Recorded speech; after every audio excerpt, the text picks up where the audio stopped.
Obwakabaka bwa Buganda nkwaniriza ssebo n'ennyabo agyekuumiddeko.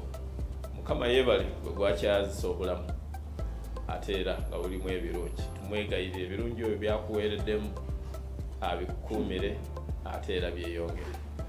Abayita mu kusoomoozebwa, kulwaza, kufiirwa, tusaba Mukama abanyige ebiwundu mu ngeri zonna. Musajja wa Kabaka birimu ematofu, munnakalungu munnabuddu nzikalidde mu puroguramu eyo.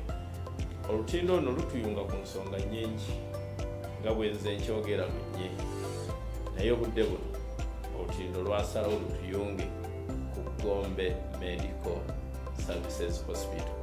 Eddwaliro lino lisangibwa wano ku Balintuma Road, okusigira ekifaananyi ky'amangu kuva e Bulange Mmengo wano ku kisenge kya Bulange kwate ekkubo eryo eridde Nankulabi oye Balintuma Road, oluyisa University eri awo ewali Hamps ku mukono gwa kkono ojja kuba olaba GMS ye Gombe Medical Services Hospital.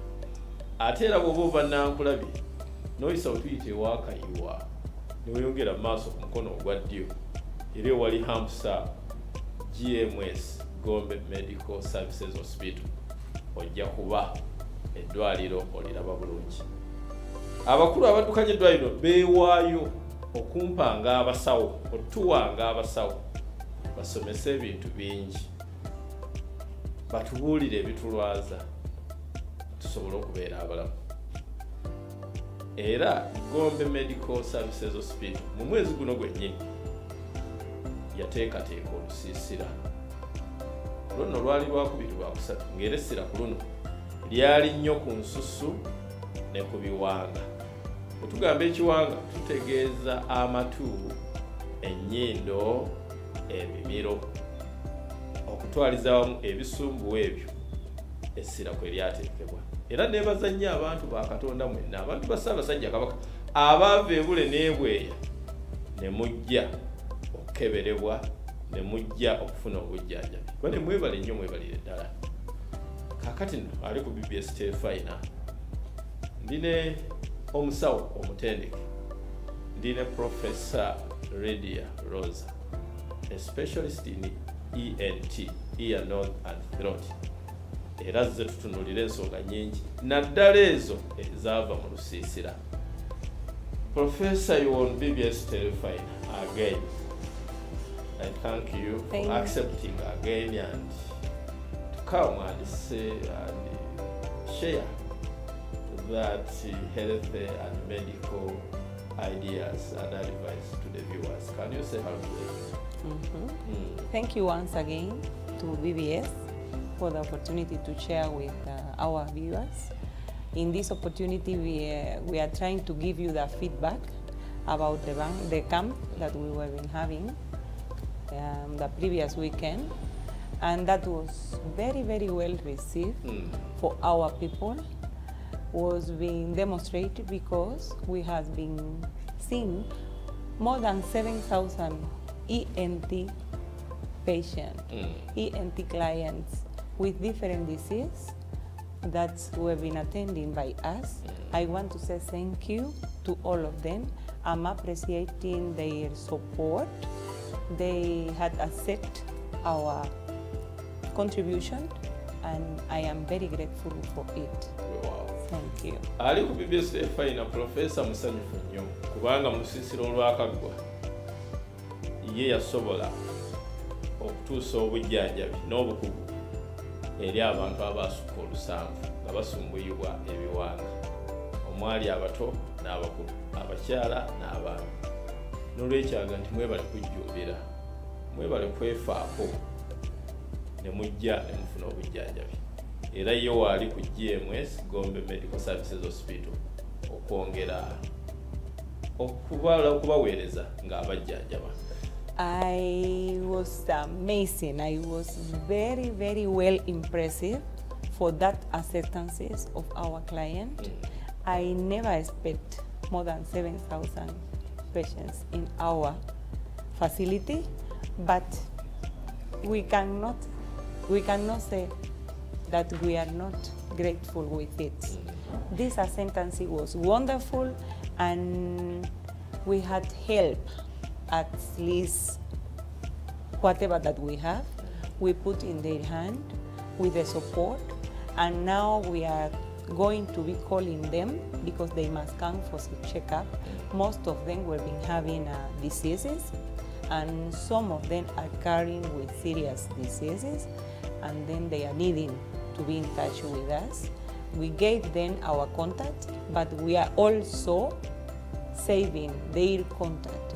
Each contact of our client will save it in the facility, and we are going to be talking to them to guarantee that they are going to continue on.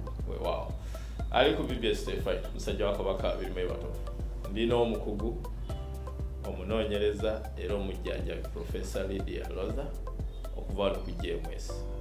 Musanyufu nnyo era yaga nti bwe twatandika okuyisa ebirango ku BBS Terefayina ebibakoola okujja mu lusiisira ne ku CBS radio y'obujjajja tiyekirowooza mangu nti abantu banajja, naye ati yasanyuka nnyo okulaba nga mwefaako ne mujja, era nayaga nti essanyu lye okulaba nga obukugu bw'alina abutwala maaso ng'ajjanjaba abantu. N'olwekyo buli eyajja ennamba nti yasigala mu biwandiiko ennamba ye, ate era muyina ne deeti ezaabaweebwa okujja okuddamu okwekebejjebwa abasawo kye bayita review.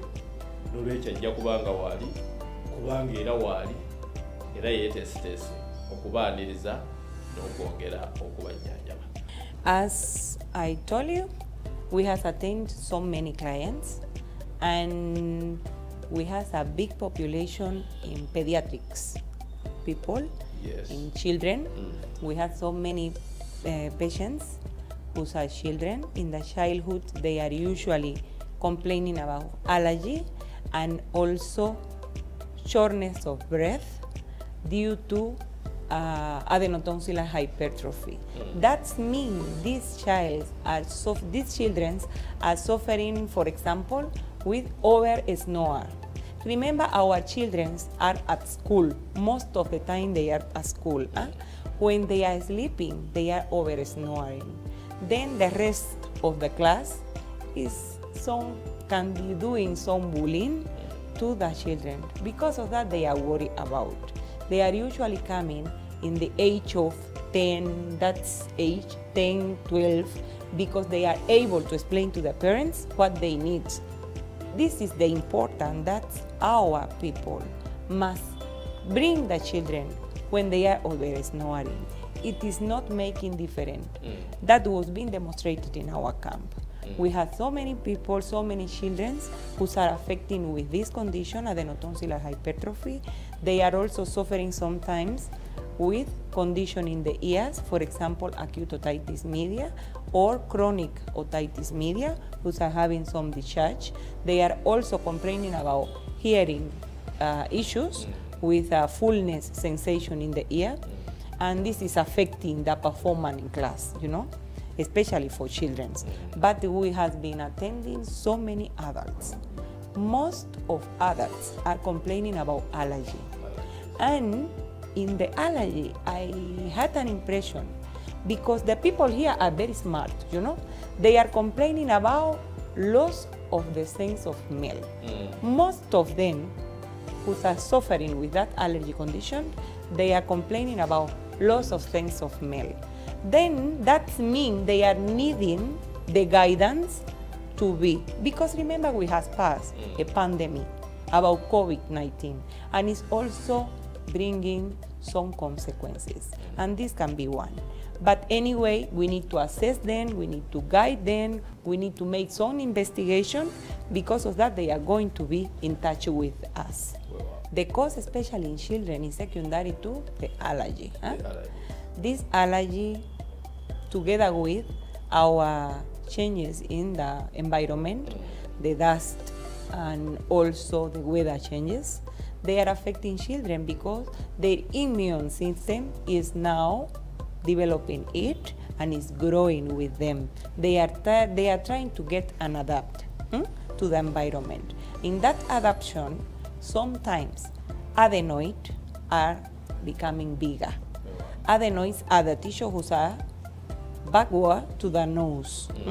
Also, we have palatine tonsil. this is a ring which is in charge of the immune defense in our children, especially who are growing now. Wow. When they are already big, when they are already in that teenager, maybe they are able to handle. But in this early stage, they need a support. They need treatment, they need some things like the measures that as ENT, are ENT surgeons, the one who can help this community. Oliko BBS Terefayina, Professor Lydia ayongera otunnyonnyola nti abaana bangi abajja mu lusiisira obale be mwaleeta mu lusiisira naye nga balina ebizibu by'okufuluuta ate era balina n'ebizibu eby'okubutawunyiriza nabamu balina ebizibu by'amatu ate abaana abo okusinga bali wansi w'emyaka 10 naye kikireeta embeera gye bakuliramu embeera y'obudde ate bo olw'okuba tebasobola kwogera alaje ezo nnyingi zibasumbuwa okutuusa omwana ng'atuusa emyaka nga 8 oba myaka nga 10 n'asobola okweyogerera ensonga eyo yali nnyo common era bizibu byasanga ennyo naddala mu baana abaaleetebwa mu kampu n'olwekyo yensonga lwaki nti abaana abo kirungi okubaleeta eri omusawo bwe baba bafunye obuzibu ng'obwo ne babateeka ku ddagala naye omwana bw'agenda ng'akula bamubuulira engeri gy'asobola okubeerawo nga tali ku ddagala n'okwewala ebyo ebireeta ebizibu ebyo. Oli ku BBS Terefayina mukkirize mpumulemu katono nnyo ate era nkomawo. Weebale nnyo, weebale ddala. Oli ku BBS Terefayina musajja wa Kabaka 2 Matofu Munnakalungu. Olutindo lwatugasse dda ku GMS Gombe Medical Services Hospital wano ku Balintuma Road. Tutunuulira olusiisira nga bwe lwatambula. Eddwaliro lino lirina Professor Mulamba Lydia Rose mukugu nnyo mu ENT ennyindo amatu n'emimiro. Ebyo kakati byali mu kwogerako byasinga okusisinkana n'okusanga mu balwadde abaasoba mu 7 abajja mu lusiisira luno ne mu byonna tubeebaza nnyo mwebale kwefaako. Most common causes of loss of the sense of smell are this kind of allergy which are in our area, acute rhinitis or acute rhinosinusitis. These are the most common causes. But there are so many causes, including tumors, including masses that can be appearing. Because of that, it's very important to assist for a checkup when you have this kind of complaint. ENT surgeons, we are going to deal how to handle the disease, because we are going to be needing some investigation to understand what is happening. Maybe it's nothing too relevant, it's not too relevant, maybe it's just an allergy, but can be hiding another thing. Because of that, it's very important to be keeping in touch with us. We are going to start with investigation. After that, we are going to be treating them. By the same time, with investigation, we are treating also the condition, most common conditions associated, but at the end of the day, we are going to give them a diagnosis to understand and to know how to handle the disease. Ali ku BBS Terefayina, omusawo annyonnyola ebimu bya science nnyo kubanga birimu n'okunoonyereza. Lwaki omuntu obeerawo nga towunyiriza? Omuntu olina okuba ng'owunyiriza n'okupima obuka bw'ekyo bw'owunyiriza, okwawula nti muka gwa mmotoka, gwa genereta, muka gwa nku mwe tufumbira, buwoowo n'omanya n'ekika ky'akawoowo ako. Naye bw'obeerawo nga towunyiriza, ekyo nakyo kya bulabe. Naye nga ekibireeta bingi. Oluusi n'obuzimbazimba ebyo bye tumerambera mu nnyindo emitunsi ezo, oluusi byonna bikireeta. Naye mu byonna buli ejja ne bamukebera balina ennaku z'omwezi baamugamba okukomawo okujja omukeberako. Kakati ekyo kiyamba abasawo bano, Professor okuba nti atandikirawo okunoonyereza okusinziira ku ddagala lyakuwa w'onoogenda okuddira ku GMS Hospital wane Mengo bali Ntuma Road ajja kulaba kiki ekiddirira. As we have mentioned, we have everything in our ENT area, in our ear, nose and throat area. It is well related, yeah? Everything is having relation in between all of our areas. When we have so many children who are suffering with allergy and also suffering with hypertrophy of that tissue, adenotonsillar tissue, this means these children are going to be suffering secondary with hearing issues. These are the consequences of to being over-snoring for a long time, to being having this kind of discomfort in the breath, to breathe by the nose. They are not breathing properly by the nose because there are an obstruction. And secondary of it, they are having a perforation in the tympanic membrane. Tympanic membrane is perforated and then they are discharging pus from the ear. This is a very common disease which is called chronic otitis media. Chronic suppurative otitis media that can be suppurative but can also be another kind which is associated with hearing loss. And it is curable? Of course. Most of them are curable and we can work on it. Okay. Ali ku BBS Terefayina. Twalaba ku baana mu Sisiro abalina ebizibu by'amatu. Abamu bajja abazadde bataddemu ne kapamba nga n'empewe bavaamu si ennungi, abo bavaamu obukyafu kale gayita amasira. Naye omusawo agamba nti ekyo tikijja buzi kiba kyatandika dda. Bw'ayogera ku mimiro, ennyindo n'amatu, ebyo byo bitambulira wamu, biringa lujegere ku fulwell, bitambulira wamu.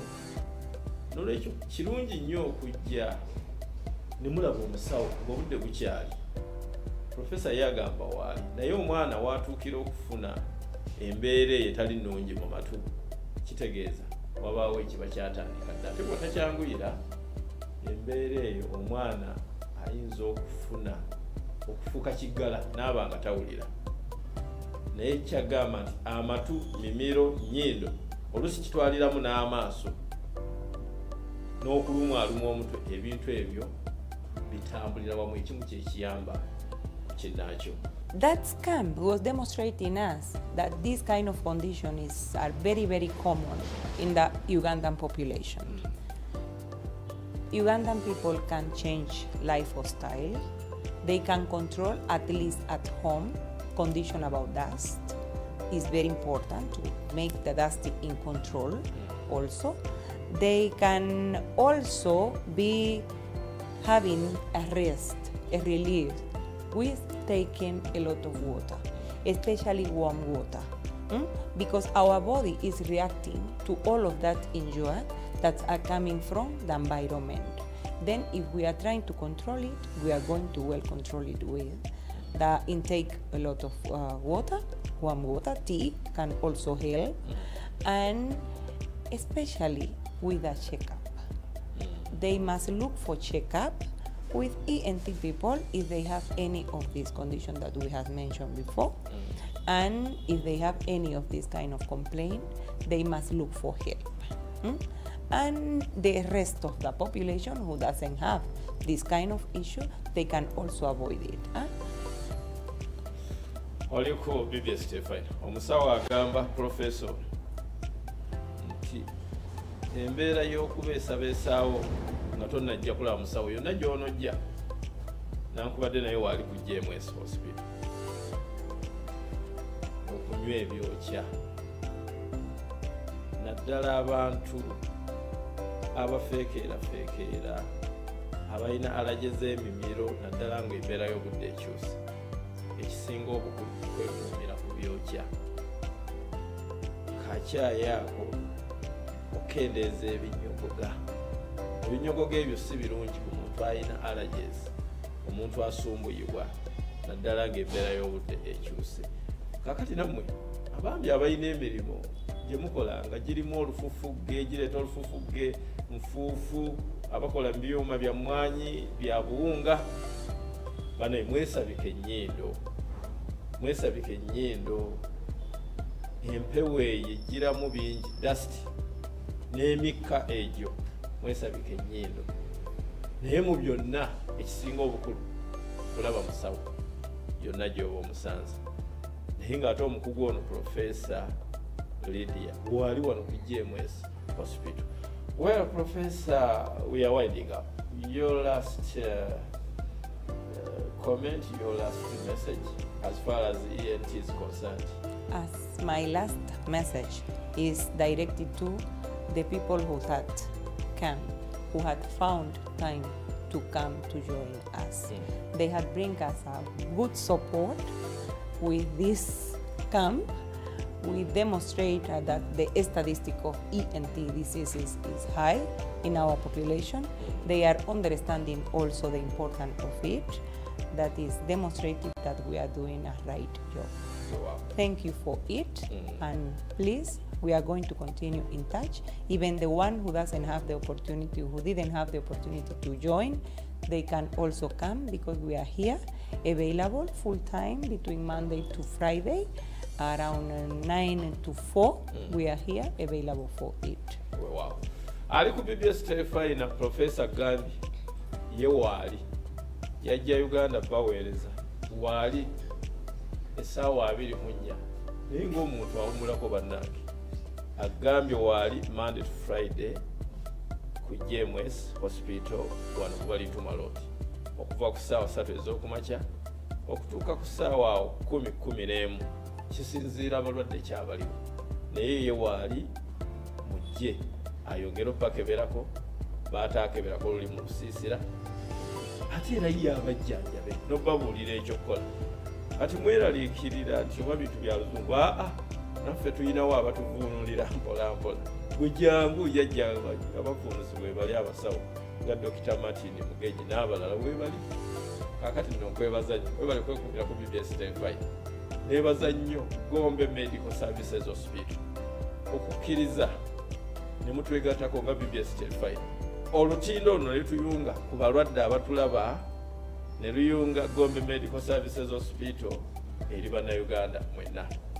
Neebaza nnyo mwenna, neebaza muto wange Hilary Kigozi ku kamera na mwenna abanyambako okulaba ti pulogulaamu eno eteekebwateekebwa bulungi nnyo.